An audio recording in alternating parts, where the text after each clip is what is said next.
Hello, everyone. We're going live. Just a minute.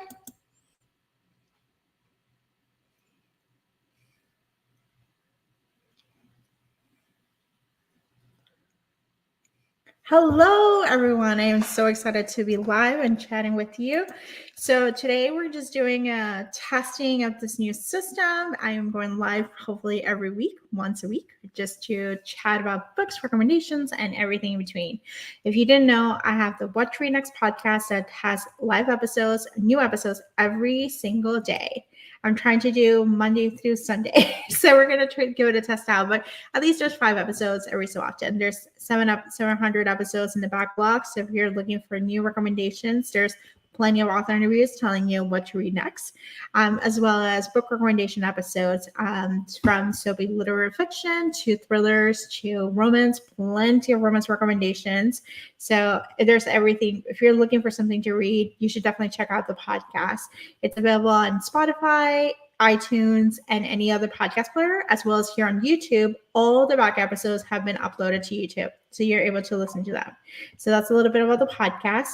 And today I really want to talk about like what I've been up to, as well as some books that I read or actually listened to this weekend. So first things first, I moved recently. I think if you have listened to Novel Nights, I actually go live every Thursday with my friends Francesca and Victoria. We talked about the first couple of weeks. I moved about a month ago. So I've been living in Tampa for about 3 years. I ended up, when I moved to Tampa, was in the middle of the pandemic, as you probably know. And I picked a place randomly. I had no idea. I didn't get to travel and check out places and understanding. I didn't have a car. It was just like a kind of like a rush move. I was originally living in Chicago at the time. And one of the things that happened was that my job, due to tax benefits, they weren't able to pay me like accordingly, and so they asked me to move to a different state that can actually give me benefits. And so I chose Tampa randomly. I chose Florida. I was like, well, my family's in Puerto Rico, so it's a shorter trip. And I chose Tampa just kind of like based on like some feedback. And I was like, it's an up and coming city. It's not too crowded as Miami, which was the original plan. I don't love Orlando. So I was like, well, Tampa might be a good place to go. It's closer to the beach. The apartments at the time were not that expensive. And so I thought it would be much more affordable. Well, little did I know that everyone moved to Tampa during the past couple of years. And so the rent went up, and a lot of different issues in Florida where there's like, cost of insurance, cost of a lot of stuff is definitely much more expensive.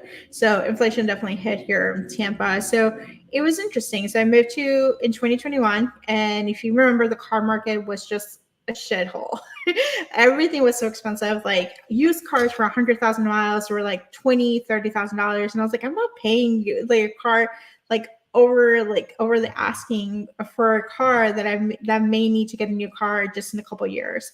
So I waited around. I lived with Ubers and Lyft. I made sure that I got everything delivery. This was during it was like late pandemic years. So I got everything delivered. I had all the Instacart and Target delivery, Ship It, and Walmart delivery. So all the things were delivered to my house, and then I'll just go outing to like get some coffee or go get some food. But it was very limited at the time because I was like, well, I don't want to get COVID. I've been in isolation. And so I did that for a couple of years. And then about a year ago, I started working out again. I was like, I need to get out of the house and I need to start making new friends because it's getting depressed. So I started to go to fitness classes around my town, and I joined a studio. I joined Pure Barre. I joined ClassPass, which allows me to try out different studios nearby. So try Row House, which is a rowing class, Club Pilates, which is Pilates Reformer, Yoga 6, which is yoga, and other studios. But those are the main ones that I've been trying out. And so I've been going to classes more often. And thanks to that, I started meeting local people and getting to know like people around my neighborhood and people around. So I now have friends who are readers, who are connected. And so it's been kind of like fun. But because I've been going to more classes, I definitely need a car. So I started using more and more Uber. And so my Uber expenses were similar to a car payment. May not be the full car payment, but it's still close to enough. So hopefully in the next few weeks or next few months, I'll have a car. So that means I'll get to travel outside of my house and go like run errands and the expenses that I pay for like delivery fees, I may just cut those out and just have them just go to the store. So I'll keep you posted in the car thing. But that meant that I have to be mindful about where I travel. So last week I actually traveled a couple of times. I went to get a mammogram because I'm in my 40s, and every year you have to go get yourself checked. So that was fun. I did that. I also did a double whammy. I did a pure barre class in the morning. I saw my friend, and it was great. And it was a hard class because it was a hearts teacher. So it was hard. And then I don't know why, but a couple hours later, I signed up for a club Pilates class, and I signed up for like 1.5, which is their intermediate level. And this was a seasoned instructor, and I felt it. I was like, oh, this is never again. So my next trial, I'm hoping to try out a pure barre class in the morning and then go take an Uber or walk to Yoga 6 and then do a Yoga 101 class, which is much more relaxing, much more putting in place. So hopefully I'll be able to do that on Saturday. That's like my Saturday outing. But other than that, I've been just kind of like trying to settle down in this new place. So I moved. Long story short, I moved. And so I've been settling in for the past, I would say 3 or 4 weeks, just adjusting. And so finally this weekend, I was like, okay, I need to just unpack the bathroom. I had a box with like my blow dryer, my hair straighteners, like a few things here and there. And so it literally took me what was like nuances for weeks. It took me literally 20 minutes just to unpack things because I have storage space in my place. So I unpacked everything, did everything I needed to do. And so then I unpacked the kitchen. I actually cooked because I was like, well, I have food in the house. I need to not waste it. So I have like this beautiful apartment. It's beautiful kitchens. It's comfortable kitchen to cook. I have plenty of counter space. I do have counter space for a nugget ice maker. We're going to see if I actually do splurge on one. But I have like plenty of counter space to just enjoy, like cook and everything. So I cooked a little bit. I prep up. I do get my meals. Actually, I do use Cook Unity for my meals. So that's actually what I do between meals and stuff like that. So because I'm trying to be mindful about taking care of myself. So I needed to eat more protein, and I'm just like, I need to learn how to actually add more protein. So if you have suggestions in the replay, like how to add more protein, let me know. I may try protein powders and smoothies. We're going to try, but I'm not sure. So, but that's pretty much where we are. So this weekend I've been was like, okay, I need to read because otherwise I'll be doom scrolling. It's been, if you know, this past week has been unprecedented events. It's like one after the other, after the other, after the other. And so I was like, I can't read. I've been doom scrolling all day. So I need something to keep my mind off. So I found the audiobooks this week were the lifesaver. So I listened to 3 audiobooks. I'm going to talk a little bit about each one of them. And then I'm going to tell you the book that I'm reading that I'm halfway through that I picked up yesterday. And it's a book. So let's get to the book. So the first book that I read, let me pull it in. So the first book is It's Elementary by Elise Bryant. So this book is actually like a mystery. It's not a cozy mystery itself, but it's a bigger mystery. It's a more of a mystery of some sort. There's a little bit of romance, but there's really not. So the best way to describe it is a PTA, elementary school PTA, moms behaving badly and whatnot. It does have some timely conversations about what's going on in today's world, and like in schools and like book banning and DEI and all those different places and diversity initiatives, as well as like some sort of lighthearted mystery. Where we have a PTA president who's very zealous and very like putting all the different things into this place. So she's basically setting up the rules of this stuff. And so she asked our main lead to be part of the DEI community. And she's like, well, I don't have time, but I guess I'll do this. And somehow the main character actually goes for a walk and sees something that may be suspicious. It turns out that the principal at the time went missing, and so there's a whole lot of like mystery around this, trying to figure out what happened to the principal. There's actually a reward if they find more information. So the main lead's like, I'm unhappy in my job. I would like to earn more money. And so I would like to be able to move out. And so the reward money will be helpful. She enlists a school psychologist who might be a love interest of some sort. And they start to figure out the mystery. And there's a lot of twists and turns. And there's a lot of different things, what you think it's true, what you don't think it's happened. It keeps you engaging. But what really was helpful about this book was the audio book was excellent. I would say I reading will be fine, but the audiobook was like the production quality was so freaking good that I'm like, this is a great book that I've been talking about this. I have friends who read it and they're like, yeah, it's fine. But I was like, no, like you got to listen to audiobooks. So Erin Nash is a narrator. And she does a lot of different voices and different information, like different voices to the characters. There's little kids, and so she acts like a little kid, and she acts like the different male voices. And I think the little kids' voices made it like much more interesting because it was like, oh, it just feels like you're in school. So I would say if you have a chance to pick up It's Elementary now that we're going back to school, pick it up, but pick up the audio as opposed to pick up the actual book. So that's It's Elementary by Elise Bryan. Okay, the next book is Very Bad Company by Emma Rosenblum.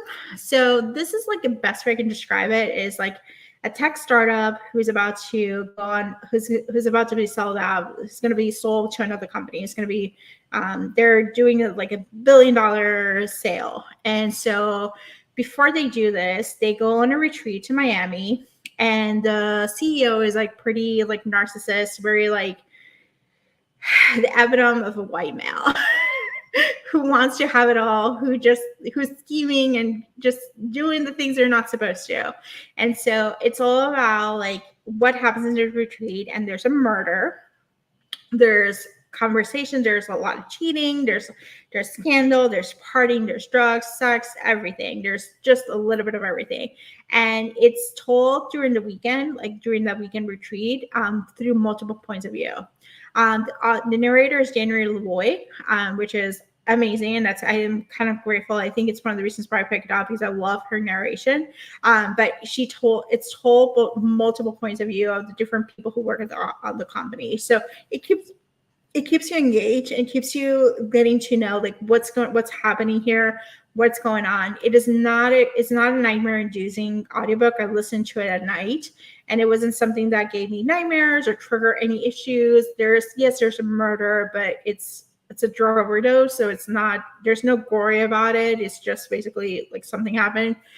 We're still trying to uncover what happens with it, but there's also questions about like greed and questions about like who gets the shares, who gets to stay in the company, who gets to leave the company, people like scheming behind their back, blackmailing, backstabbing, and everything in between.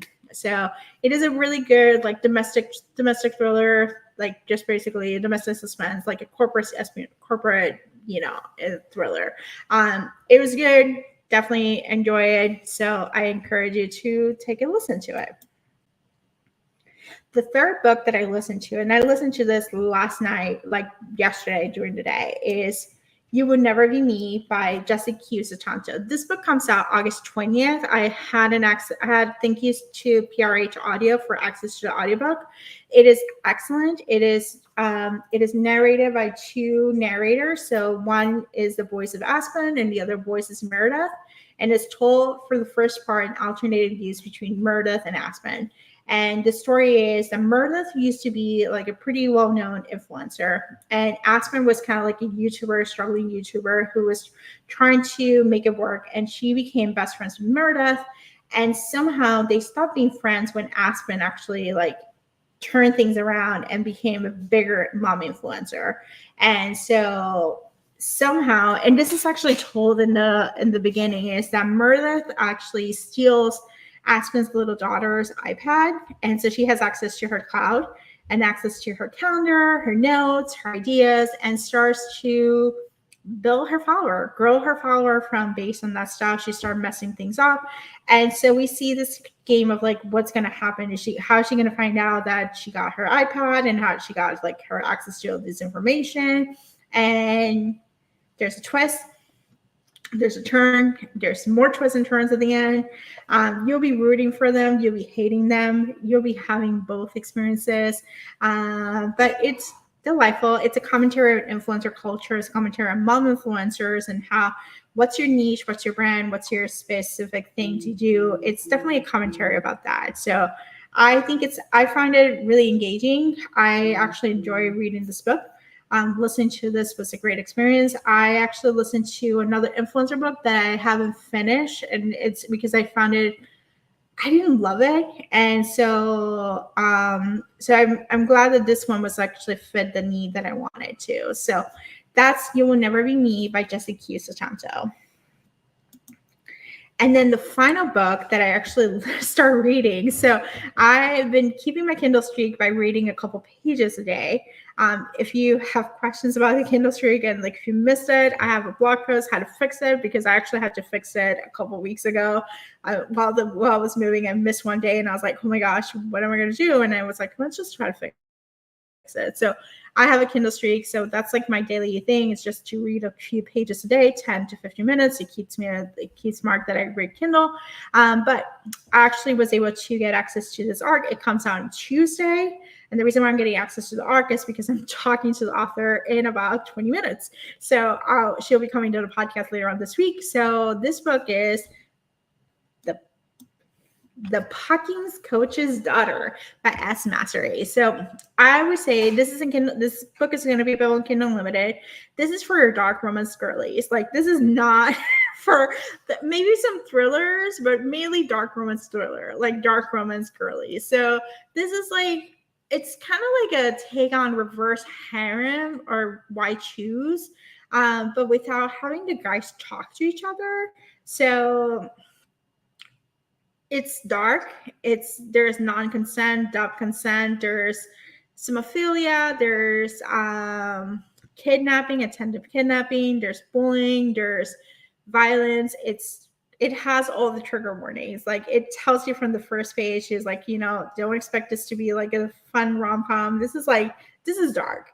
So it's fun. It's interesting. I am surprised that I cannot stop moving the pages. It's long. It's probably like, I think it's like 400, 500 pages long. I am actually halfway through it and I can't stop. So I was working today, don't tell my boss, but I was like taking my break and I was like, I'm just going to read a couple pages.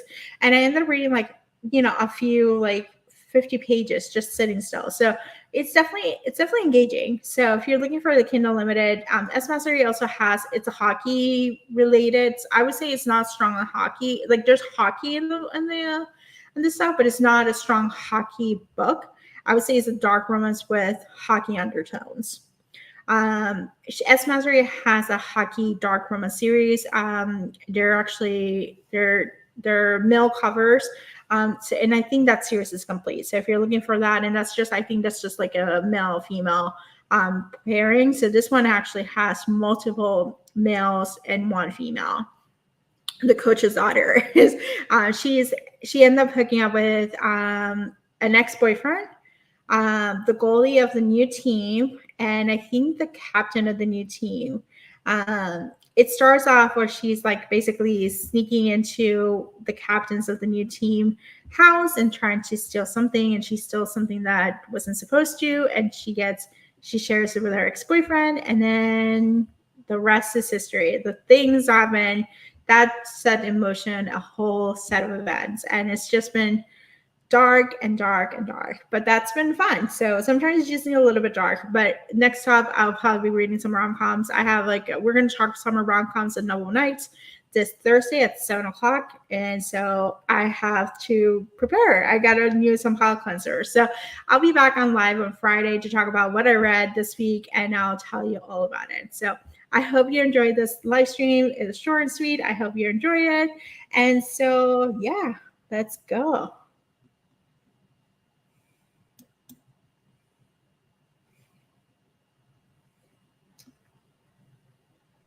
So that's pretty much it. So thank you so much for listening. Bye.